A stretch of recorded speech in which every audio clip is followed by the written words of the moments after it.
Hi, welcome to the second part of our lecture for Unit 2, Differentiation in Health and Physical Education.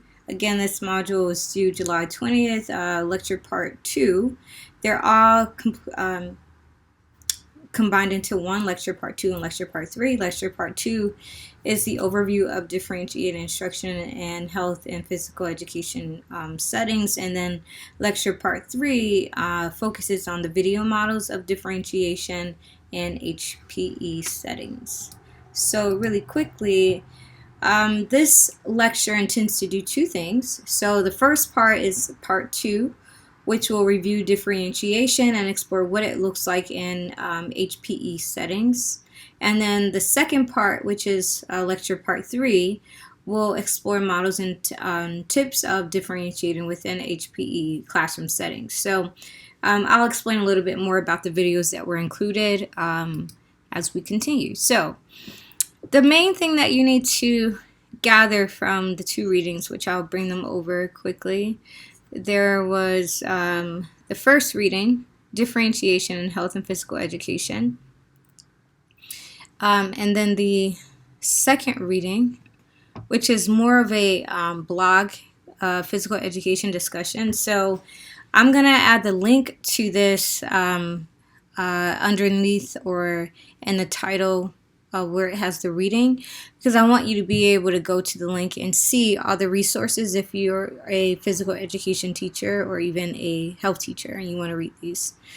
So this one has, there is no PDF for this article. It's an actual direct link, and it has all the different pictures of different things for you to do, which I thought was pretty useful. So, and other resources. So when you click on this one, feel free to explore a little further.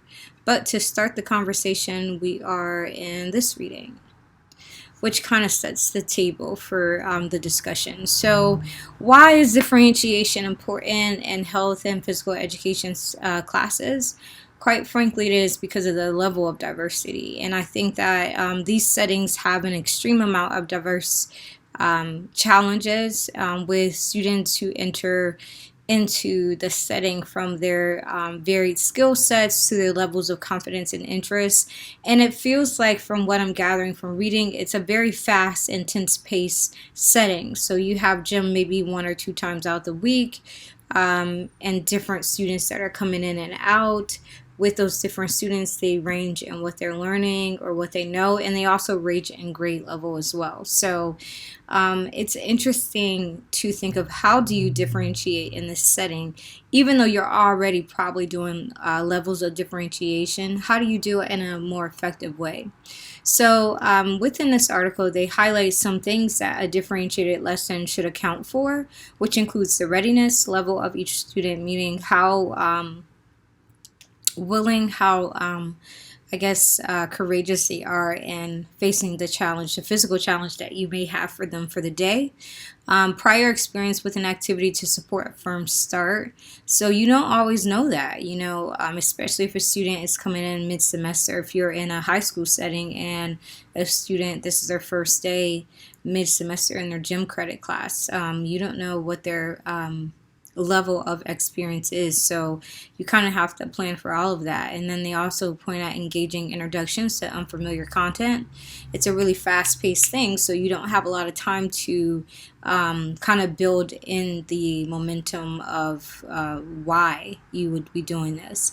The inaction assessment of student skill level of each student. So it seems like there's a lot of inaction assessment where you are identifying gaps and levels on the spot. So it seems like the lessons created need to be purposeful and intentionally designed so that you can do that at a fast pace. And then stations in a circuit format with levels of difficulty that account for varying student learning levels. So that's similar to a lot of the core content classes, but I think it's a little more extreme.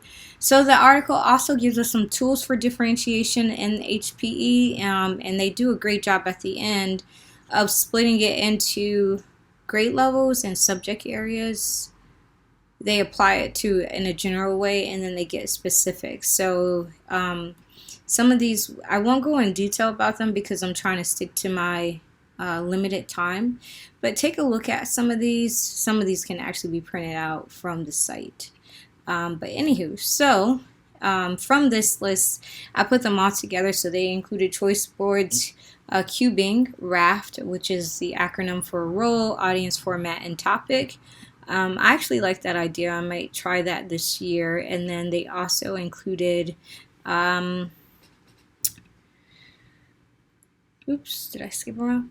No, that was it. They also included a alignment to Carolyn Ann Tomlinson's core components of differentiated instruction, which I thought was really important to our course since this is our main textbook. So the 4 components, if you don't remember, are content, process, product, and learning environment. And then they show you how to apply it within a health and physical education setting. So I'll give you some time to go over those as this lecture happens after you have done a reading. So if you want to review them, feel free. But the key thing is that they show you what it should look like within this particular subject matter or this particular course. So for example, content helps students identify areas of deficiency in movement skills and physical fitness while modifying the learning process to meet students' needs, build on their strengths, and provide multiple opportunities for formative assessment. I think that's looking at the core parts of differentiation within a physical education setting, health physical education setting, is vital for someone who's trying to learn how to differentiate for this type of classroom, because it's not just something that comes off the top of your head. I think it's rather challenging, especially with the intensity that you have to apply some of these methods. And then you have cubing here, which I thought was something interesting I've never tried. And then it also lists several assessment strategies for HPE adapted from this source that they have listed here, which if you click on it, it's actually a link. And I've added this in from conversations, observations, and then the products that should be produced. So I hope that brings you some type of resource. And then they end with a learning environment, which is critical for every student's learning or the effective application of differentiated instruction. So within any environment, but I think it's extremely critical in a health and physical education environment because of the fact that there are students that have not had the opportunity to build that long relationship or boundaries with their classmates, right? They could be paired with, 6th and 7th graders or 7th and 8th graders. So what does that look like for them? Well, it needs to really be a place where they can feel safe and emotionally safe, physically, and it needs to be centered around their experience overall. So I think for these particular environments, thinking back, like learning environment might be the first thing that you kind of target, and look for telltale signs where students feel uncomfortable, where they're not participating, where they're not engaging in the content that may indicate some other underlying issues that you may not know of. And then finally, moving on. So there are 2 videos that I thought could be useful.